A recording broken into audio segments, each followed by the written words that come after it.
প্রত্যাশা হচ্ছে দেশের যে একটা অস্থিরতা, যুদ্ধ, এগুলা থেমে যাক, শান্তি বয়ে আনুক দেশে, সুন্দর দেশে একটা যে সুন্দর একটা অবস্থা বিরাজ করুক। শুভ নববর্ষ, নতুন বছরের প্রত্যাশা বাংলাদেশ থেকে সকল ধরনের অন্ধকার দূর হয়ে যাক, আলোয় আলোকিত হোক, সকল আলো ছড়িয়ে পড়ুক বাংলাদেশের প্রতিটি কোণায়। বলি এখন সবার আগে বাংলাদেশ, যে কোনো কিছুতে আমরা সবার আগে বাংলাদেশকে প্রাধান্য দিতে চাই এবং বাংলাদেশ যাতে আমাদের যে কোনো বাংলাদেশের পরে আমরা অন্য কিছু রাজনৈতিক দল বলেন যা বলেন সব সবার আগে বাংলাদেশ, বাংলাদেশের পরে অন্য কিছু। তো আমরা সবসময় এখন থেকে বাংলাদেশকে প্রাধান্য দেবো, বাংলাদেশের স্বার্থকে প্রাধান্য দেবো। এই নতুন বাংলাদেশ আরও উন্নত, আরও সমৃদ্ধ হবে এই প্রত্যাশা রাখছি। নতুন বছর মানেই নতুন কিছু। আমরা চাই অতীতের সব আবর্জনা মুছে গিয়ে এবং আবর্জনাকে আমরা উপড়ে ফেলে নতুন কিছু নিয়ে নতুন বছরটা শুরু করতে চাই সব কিছুকে সুন্দর হোক আগামী। নতুন বছরের সব গ্লানি আবর্জনা দূর করে সকলের কাছেই প্রত্যাশা নতুন বছরকে সুন্দরভাবে এবং সুশৃঙ্খলভাবে কাটাক। আমরা এই নতুন বছরে বাংলাদেশে নতুন সূর্যোদয়ের সাথে আমরা একটা নতুন বাংলাদেশ চাই, সামাজিক, মানবিক, যেখানে বিশ্বজুড়ে শান্তি প্রতিষ্ঠা হবে। এই বাংলাদেশের সকল মানুষ, সকল বর্ণের, সকল ধর্ম, সকল কিছুর উঠতে গিয়ে একটা শান্তিময় পরিবেশ গড়ে তুলুক এই নতুন বছরের আমাদের সেই প্রত্যাশা। শুভ নববর্ষ 1432। আমার প্রত্যাশা হচ্ছে ধর্ম, বর্ণ, জাতি নির্বিশেষে সবাই যাতে সুখে শান্তিতে থাকে, সবাই যাতে জাতিগতভাবে শান্তিতে থাকতে পারে, এটাই প্রত্যাশা। বাংলাদেশ অসাম্প্রদায়িক বাংলাদেশ হয়ে গড়ে উঠুক এবং অসাম্প্রদায়িক চিন্তা চেতনায় আমরা এই সোনার বাংলা করতে চাই।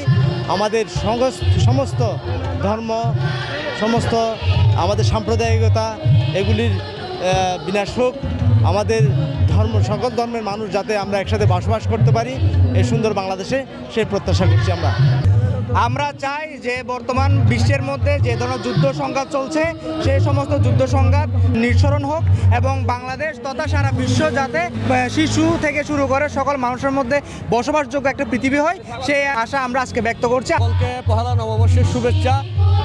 আমাদের এই যে পুরাতন সব কিছু আমাদের মধ্যে দেশের যে অবস্থা সেই অবস্থাগুলো যাতে যে সবগুলো বিপদ আপত্তি কাটিয়ে নতুন বছর সুন্দর এবং সুন্দর একটি দেশকে আমরা পাই।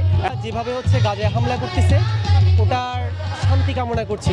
আজকের এই পহেলা বৈশাখ দিয়ে আমি যাচ্ছি যুদ্ধ নয়, আমরা সবাই একসাথে বাঁচবো, সকলের মধ্যে সম্প্রীতি সৃষ্টি হোক, এটা আমি চাই। আর নতুন বছরের নতুন প্রত্যাশা হচ্ছে আমরা 24-এর গণ অভ্যুত্থান পরবর্তী যে নতুন বাংলাদেশের আমরা স্বপ্ন দেখছি, যে সকল সম্প্রদায়ের মানুষকে নিয়ে আমরা একসাথে আমরা এগিয়ে যাব, এটাই হচ্ছে আমার নতুন বছরের নতুন প্রত্যাশা। এবার স্বৈরাচার মুক্ত পরিবেশে দল মত জাতি ধর্ম নির্বিশেষে আমরা অনেক আনন্দঘন পরিবেশে এবারে পয়লা বৈশাখ উদযাপন করছি। এখানে কোনো দলীয় তত্ত্বতা নেই, দলীয় খপ্পর নেই।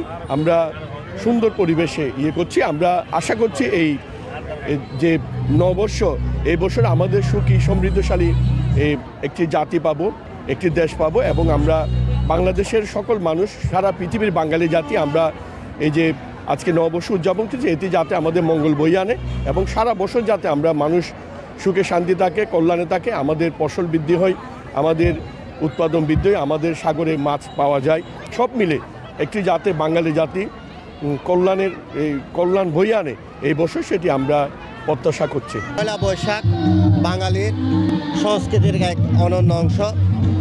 নতুন এই বাংলাদেশে আমরা এক নতুন বাংলাদেশ, সাম্য বৈষম্যহীন মানবিক এক বাংলাদেশ বিনির্মাণে পথে আমরা এগিয়ে যাব।